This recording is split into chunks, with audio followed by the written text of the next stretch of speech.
এখন থেকে এই আলিশন কেসে নামাজ পড়াবে।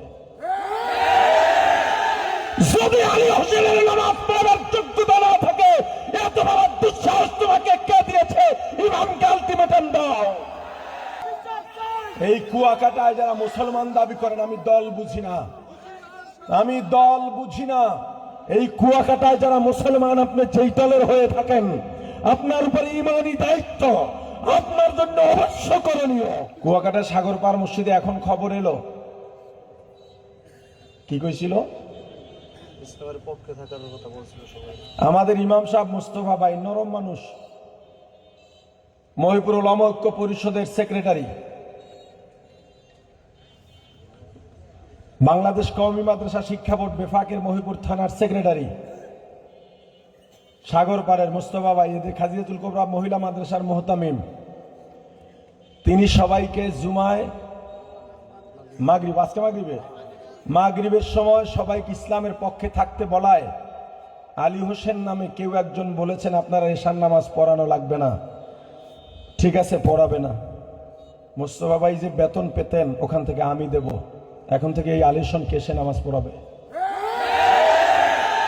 যদি আলী হোসেনের নামাজ পড়াবার যোগ্যতা না থাকে, এত বড় দুঃসাহস তোমাকে কে দিয়েছে? ইমামকে আলটিমেটাম দাও। এই আলী হোসেনকে ক্ষমা চাইতে হবে, না হয় নামাজ পড়াতে হবে। এই দুই গতির বাইরে নয়। আমরা দেশ কারো কাছে বিক্রি করে দিই নয়, আমরা এই দেশের ভাড়াটিয়া নই, আমরা এই দেশে বেঁচে আছি নই। আমাদের উপরে অত্যাচার করা হবে, আমাদেরকে নির্যাতন করা হবে, মুখ বুজে সহ্য করা হবে না। এই কুয়াকাটায় যারা মুসলমান দাবি করেন, আমি দল বুঝি না, আমি দল বুঝি না। এই কুয়াকাটায় যারা মুসলমান, আপনি যেই দলের হয়ে থাকেন, আপনার উপরে ইমানি দায়িত্ব, আপনার জন্য অবশ্য করণীয়। যে ইমামকে বলেছে এশা পড়াতে হবে না, ইসলামের পক্ষে থাকার কারণে দৃষ্টান্তমূলক তার শাস্তি হতে হবে। এটা ইসলামের বিরুদ্ধে সরাসরি বিদ্রোহ ঘোষণা করছে, ইসলামের বিরুদ্ধে দাঁড়িয়েছে, রাসূলের বিরুদ্ধে দাঁড়িয়েছে। ৯৮% মুসলমানের দেশে ইসলাম বিদ্বেষী কাউকে দাঁড়াতে দেব না। আপনাদের কাছে রেখে গেলাম, এশার নামাজও মুস্তফা ভাই পড়াবেন। এর ব্যতিক্রম যদি হয়, কুয়াকাটা কারবালা হয়ে যাবে।